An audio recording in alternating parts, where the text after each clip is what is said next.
Okay, good morning and welcome back to the corporate finance class for MBA semester 2 students. This is Dr. Mahesh M. Unjeri, assistant professor from Department of Management Studies, SDM College of Engineering and Technology, Dharwad. Okay, sorry for the inconvenience due to the power cut. I will continue with the numerical problem. So, just I would like to remind you that we have estimated the current assets. Okay, and the total working capital required to invest in current assets is 53,250. So now let us go ahead and calculate the working capital required to finance current liabilities. Okay, the first one is wages. Okay, so the first one is wages.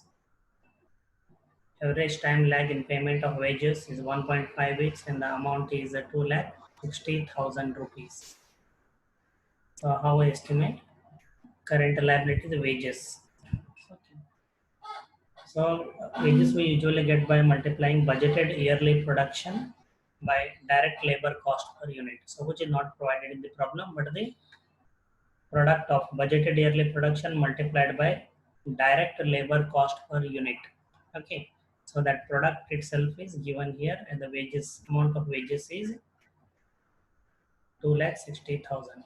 Okay. So in order to find out the working capital required to finance wages, okay, so we need to multiply that by the time lag in payment of wages, which is 1.5 weeks. So 2,60,000 wages, 2,60,000 multiplied by, take a look at this. Okay, so 2,60,000 multiplied by 1.5 weeks divided by 52 weeks. So the amount required to finance, okay, wages is 7,500. And similarly, stocks and materials. Okay, so stocks and materials, nothing but raw materials. The time lag in payment of, okay, bills of the raw materials is 1.5 months. So it is in months. Please remember, it is not in weeks. So amount is 48,000 rupees. Okay, so stocks and materials, 48,000 rupees multiplied by. Okay, you can please take a look at this part. 48,000 rupees multiplied by 1.5 months divided by 12 months in a year. Okay. So 48,000 multiplied by 1.5 months is the average time lag in payment of bills of raw materials. So divided by 12 months in the year. So the amount required is 6,000 rupees.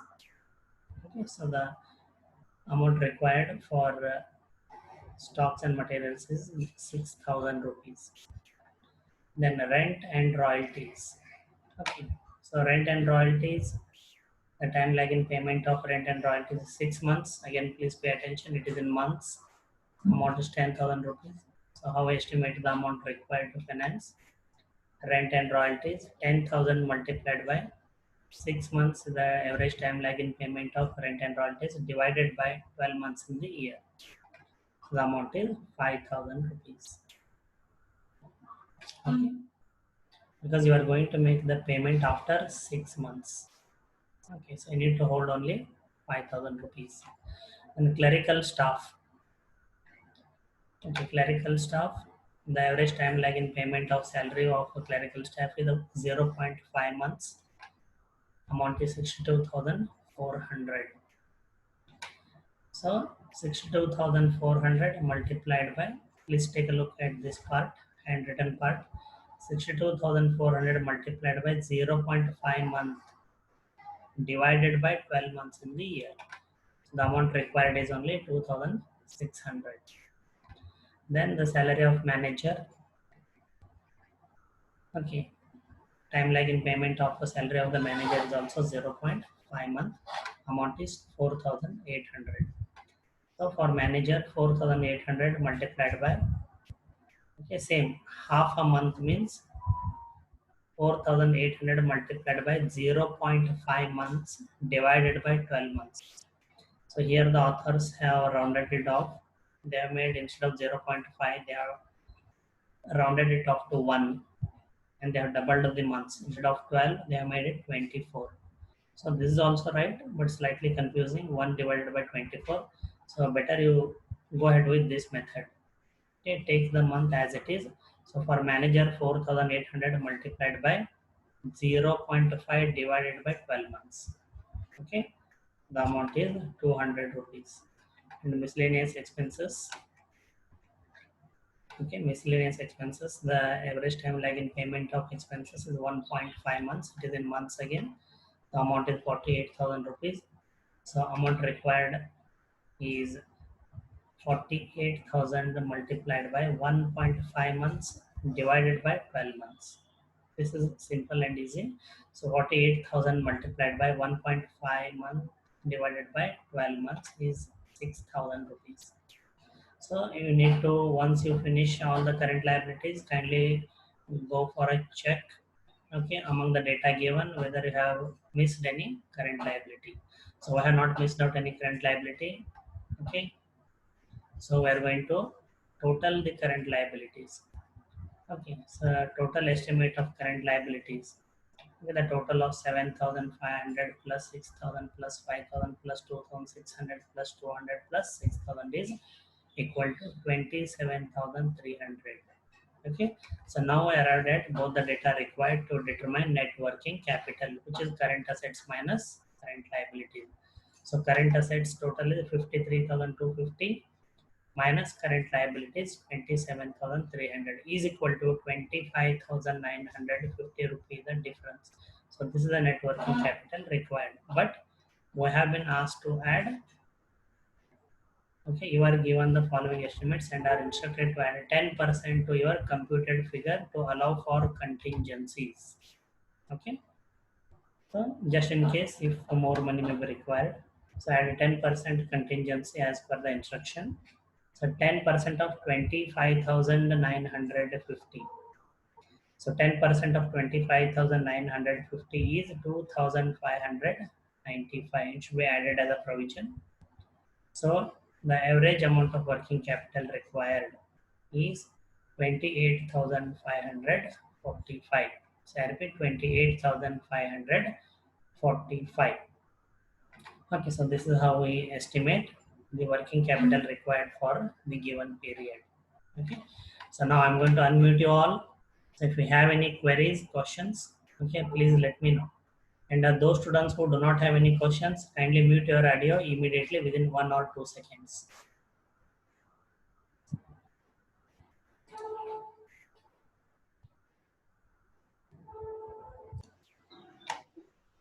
Okay, any questions, Sharon? Sir, that 10% on contingency allowance is there, no, so that we should take on this 25,950 rupees, sir. Correct, you are right. Sir, but then it will come 2,590, no, sir. 10%. 10%. Okay, 25,950 into 10 divided by 100. It is 2,595. Okay. Sir, every time we should take on that only, no, sir. Every time means if it is given in the problem. See, in this problem they have given. Okay, Yes, sir, add 10%. 10%. If it is not given, okay, so this Then is your not answer. Current okay. assets minus current liabilities, 25,950 is the answer. Okay. Okay. Sir, whether like they will be giving like here it is like add a 10%, no, sir.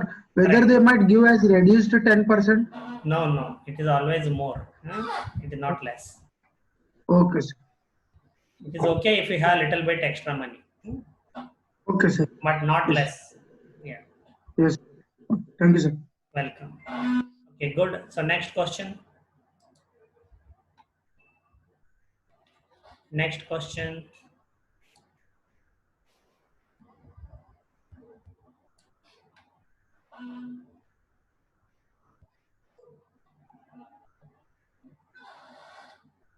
Okay then. So Geetanjali, any questions?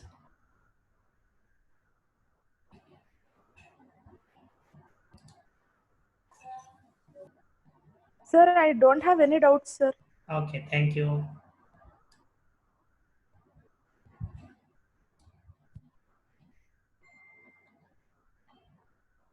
Manoj, Any questions?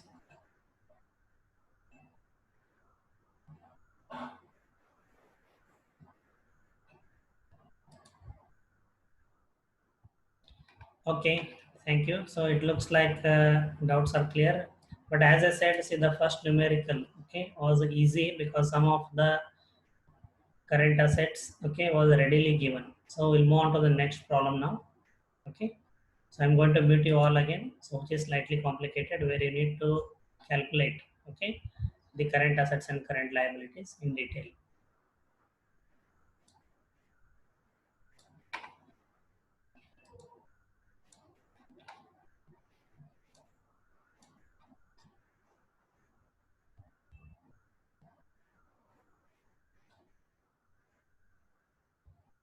Okay.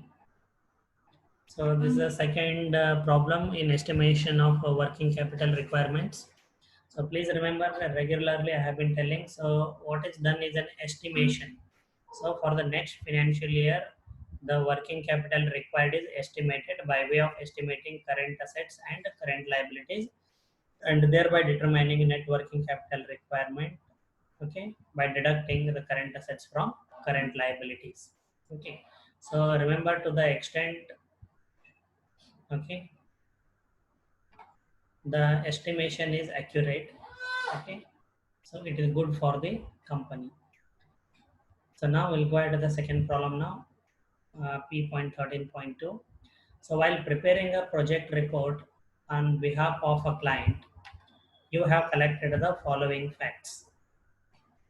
Estimate the net working capital required for the project. So your task is to estimate the net working capital required for the project. Add 10% to your computed figure to allow contingencies. So in this case also you have to add 10% contingency to net working capital. So information given, see please now pay attention. So the data given in this problem is totally different from the data given in the previous problem. So here we have data amount per unit. Okay, so we have data on amount per unit. Okay, so and if you can look at the cursor, we also have data on the budgeted production in units, which is 1,04,000 units. Okay, so pay attention, stay with me, do not okay read for okay ahead of me.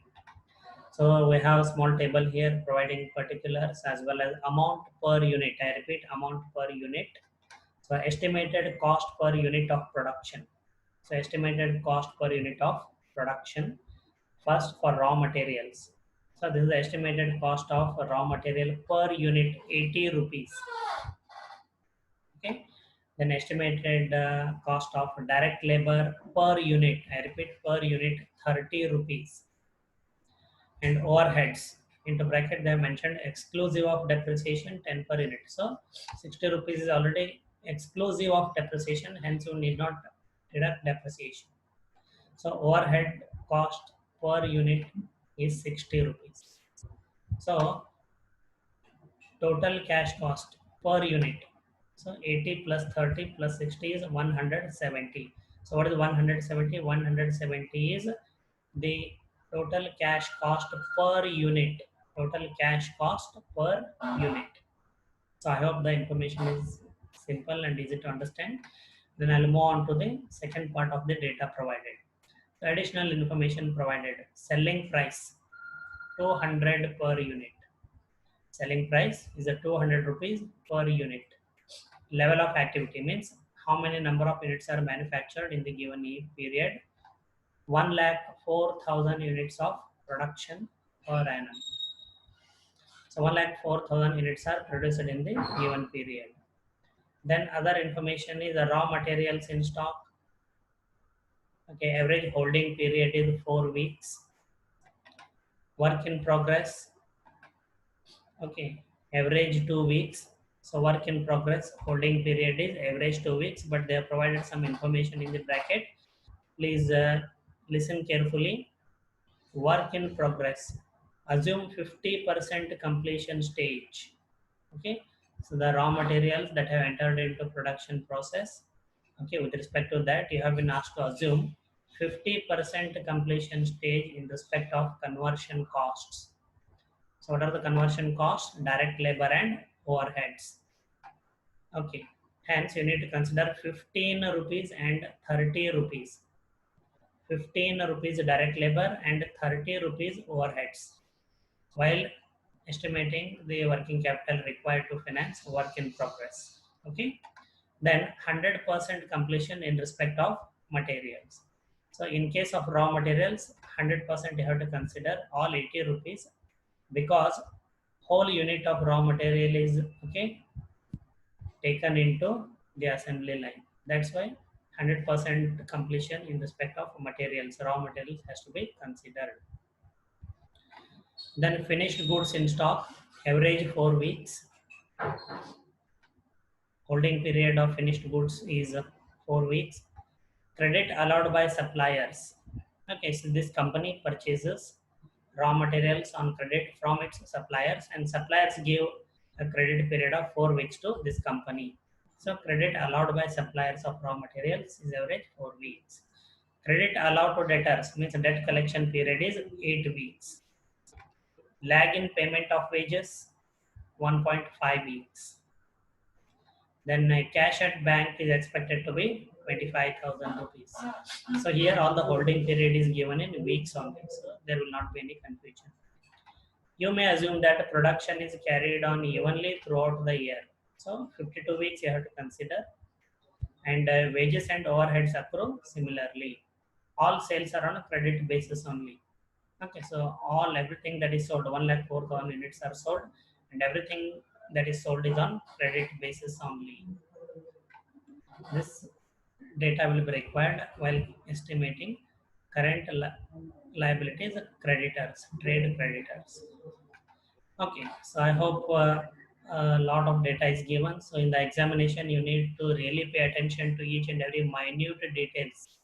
Okay, you need to read the problem with patience, try to understand the data given, and then go ahead with the computation of current assets and current liabilities. So before we begin the estimation of current assets and current liabilities, so we are going to make some assumptions or working notes. So this is with respect to work in process. A full unit of raw material is required at the beginning of the manufacturing process. Okay, so a full unit of raw material is required at the beginning of manufacturing process. So when you send the raw materials to manufacturing process or assembly line, okay, so if you can recall the visit to Tata Motors, okay, so tire for example, the whole unit of tire is enters into the assembly line. Battery required for the truck, okay, the whole unit of battery, one unit of battery enters into the assembly line that way. So a full unit of raw material is required at the beginning of the manufacturing process, and therefore total cost of the material, that is 80 rupees per unit, has been taken into consideration. I already explained this, okay, at the beginning of the numerical problem. So raw material per unit, 80 rupees per unit will be considered, okay, in calculation of work in process. Then, while in the case of expenses, direct labor and overheads, direct labor cost per unit is 30 rupees and overheads cost per unit is 60 rupees. The unit has been finished only to the extent of 50%. This information is given in the bracket. So accordingly, 15 rupees of direct labor cost per unit and 30 rupees overhead cost per unit has been charged for direct labor and overheads respectively in valuing work in process. So you need to write this so that you should not forget it. Okay. So with this, we'll begin the estimation of current assets first. So your solution will include estimation of current assets and estimation of current liability. So you will prepare a table like this. And the title of the table will be net working capital estimate of the project. 2 columns, 1 particulars, and right hand side column will be amount in rupees. So amount column will be relatively very smaller one. So we'll begin with the current assets. Okay, so we'll begin with the current assets. So if we can recall from the PowerPoint slides, twice I read and explained them to you how to estimate working capital required in current assets. The first one is raw materials. So the formula for that is budgeted production in units multiplied by cost of raw material per unit multiplied by the average inventory holding period.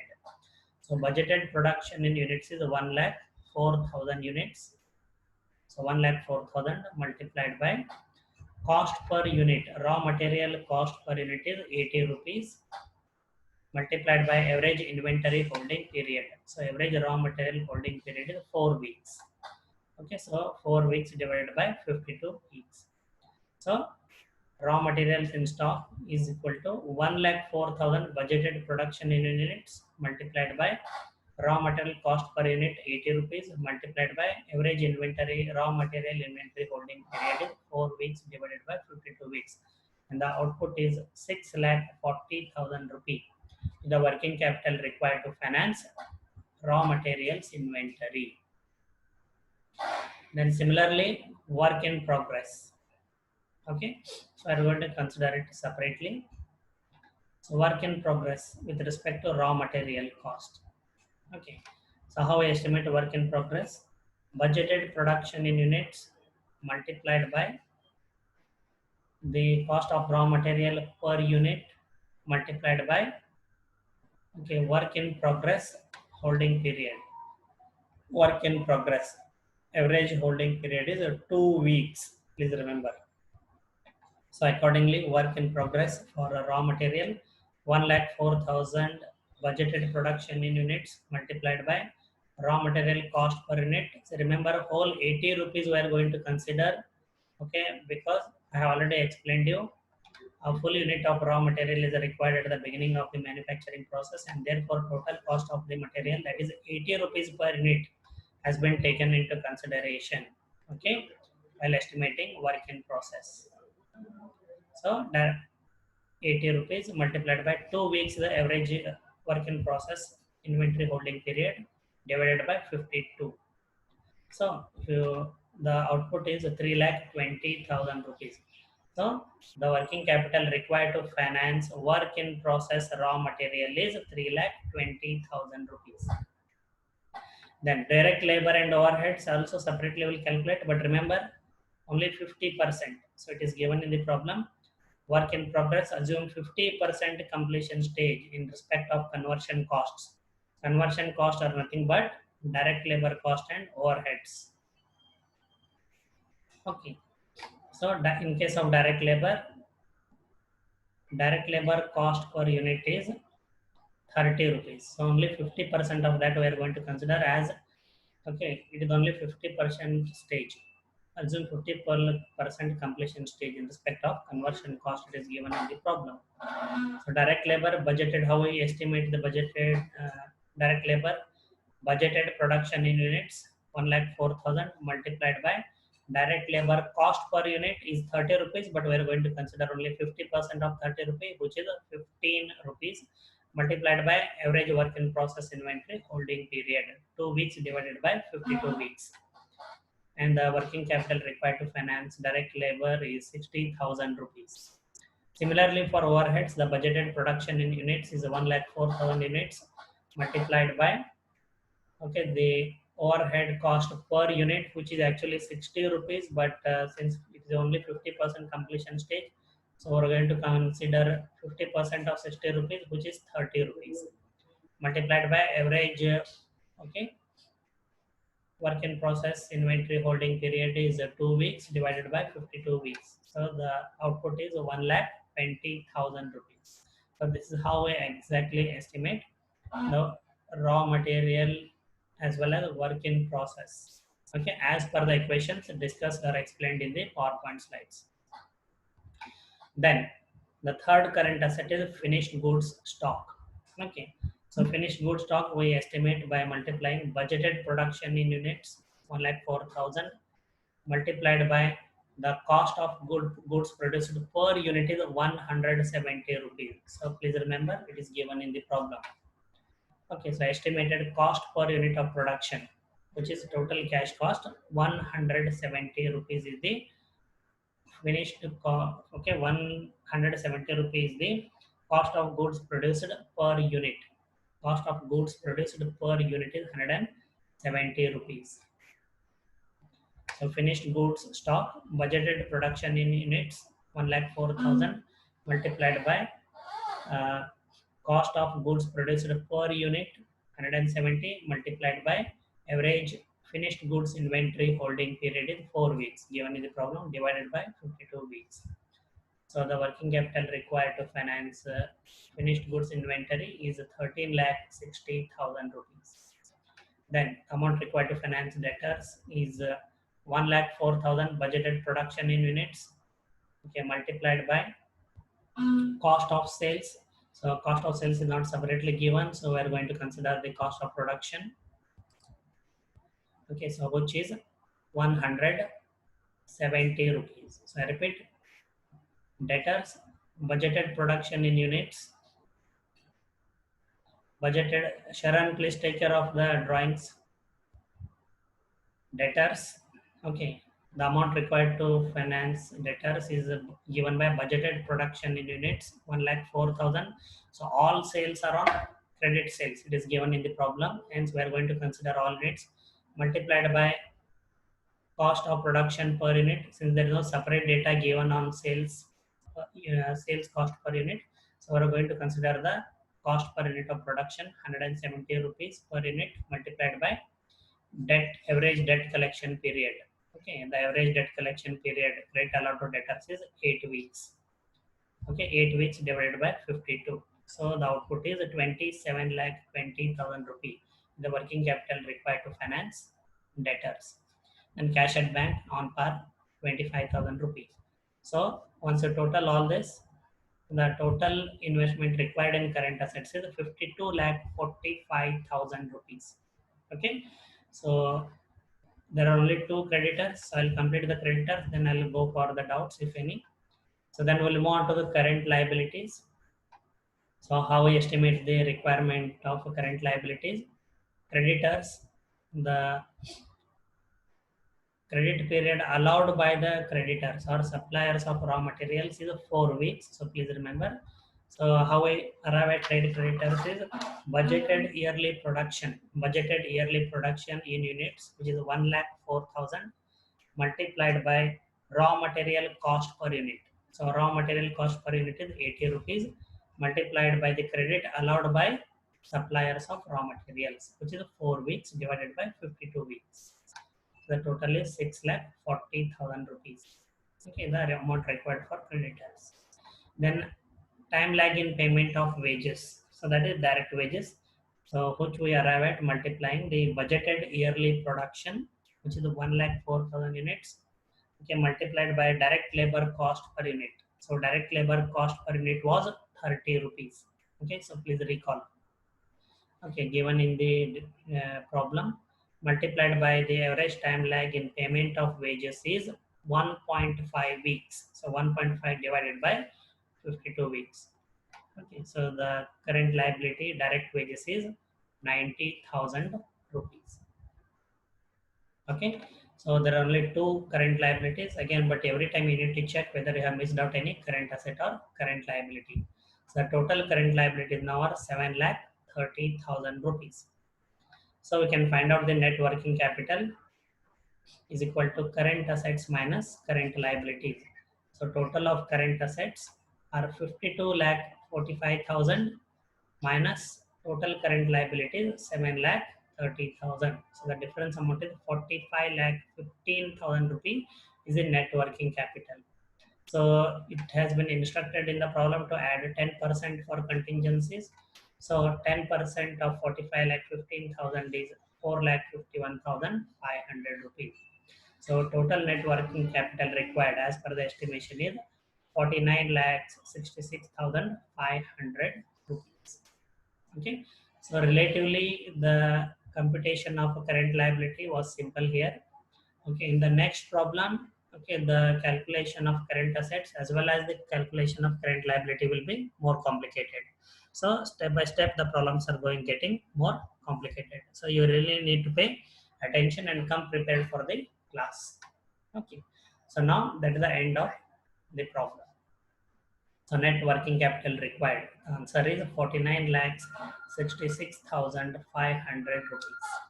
Okay, so the company has to arrange for this amount of working capital for the next financial year.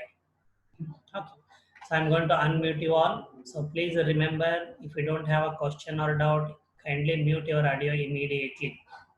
Kindly mute your audio immediately. Okay, so thank you. Then if you do not have any questions or doubts, okay, then just I'll conclude today's session. Okay, so I'm going to mute you all before I conclude. Okay, so students, please pay attention. Okay, so I have solved two numericals, okay, from unit 4, chapter number 13, working capital management. Okay, so for commerce as well as for non-commerce students, see uh, what is the meaning of this? Okay, computation of net working capital or estimation of net working capital. Okay, so please understand. As I said, the company is required to raise capital for investment in long-term projects, which we learned in Unit 2, capital budgeting. Apart from that, the company is also required, okay, to arrange for finance, short-term finance, okay, to invest in current assets. Okay, so it is required for the purpose of conducting, okay, the day-to-day operations or the day-to-day activities smoothly. For example, at the end of the month, the salary and wages of the employees will be due. So definitely company should arrange for the payment of the wages and salaries. Accordingly, okay, the company purchases raw materials from suppliers, and the company should have money to pay the suppliers' bills. Okay, so if the factory premises is taken on rental basis, then the company has to pay rent of the factory. Company has to pay electricity bills. So if these money is not available to pay these small amounts, okay, so it will be difficult for the company, okay, to run the day-to-day operations. So as I said, for long-term success, survival in the present is mandatory. Okay, so this is the amount of working capital required to finance current assets. The company has to arrange for it. So in the numericals, we solve, okay, simple problems, and the amounts are relatively smaller. Like the previous problem, it is only in few thousands. This problem is in few lakhs. But if you look at a large organization, medium scale organization, okay, the amount required will be huge. So it will be difficult for the company to raise that working capital immediately. That's why they need to estimate and arrange for working capital from different sources of finance. Okay, so that is how it is. Generally, overdraft from the banks or from the retained earnings, okay, or from other sources, company can arrange for working capital. So with this, I conclude for today's session. I thank you one and all for your active participation in today's class. So in next class, we are going to meet, that is on Friday.